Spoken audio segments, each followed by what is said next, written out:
don't see any place for sexually explicit material in government schools. And it seems today you can't go a day without learning about drag queen story time, pornography in the library, teachers undermining family authority in matters of psychological and sexual development of children, encouraging questions of gender identity, or feminizing young men.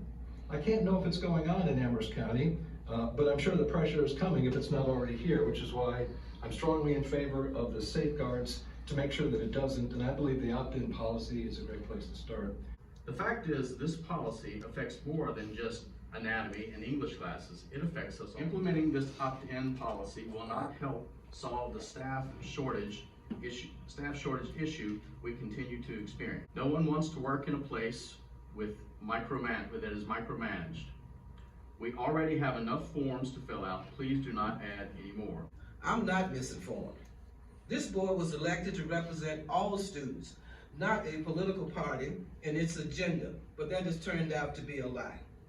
The policies that some of you have voiced are created to appease a political agenda instead of ensuring intellectual freedom and the First Amendment rights for all. Instead of focusing on a political agenda, you should be focusing on what Amherst County Public School staff and administrators are focusing on.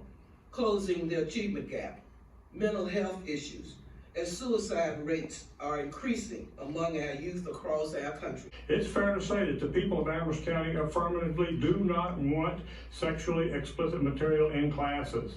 Making it much more cumbersome, burdensome, and difficult to introduce it is exactly what we need, and that is exactly what the policy does. Whether we like it or not, those agendas by the special interest groups do trickle down to Amherst County.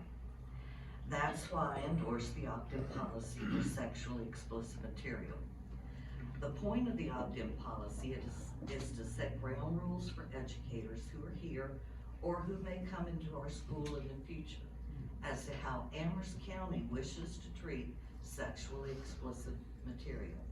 And that parents will be given a say on what and at what age their child learns about sexually explicit material.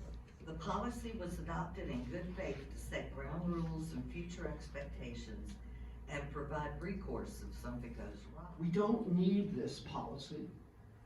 It doesn't solve a problem.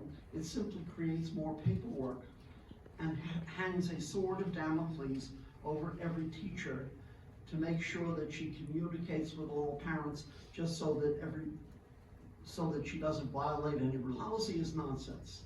It shouldn't even be there. You have heard teachers, you have heard parents, you have heard citizens. And on this issue of opt-in versus opt-out, we are chasing a ghost.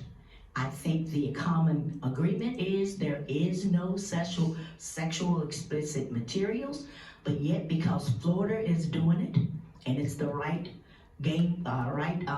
political agenda for the right, then suddenly it gotta be happening in Amherst. This is Amherst County and not Florida. And breeding distrust and disruption is just it's a sham.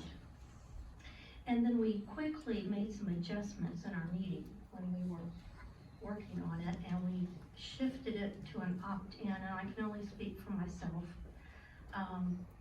And the reason for me was because we didn't have any, and feeling that accountability for parents to understand if these things were brought into the school. So I think between it being written with one lens and then us quickly making a shift in our meeting because we were trying to come up and meet that January deadline, there's some ambiguity in it. I do appreciate the public's comments since that time because I think sometimes it appears as if when you come to speak to us, it becomes this side or that side, and it feels sort of divisive, but I try not to look at it from that perspective. I try to listen to reason in every single voice.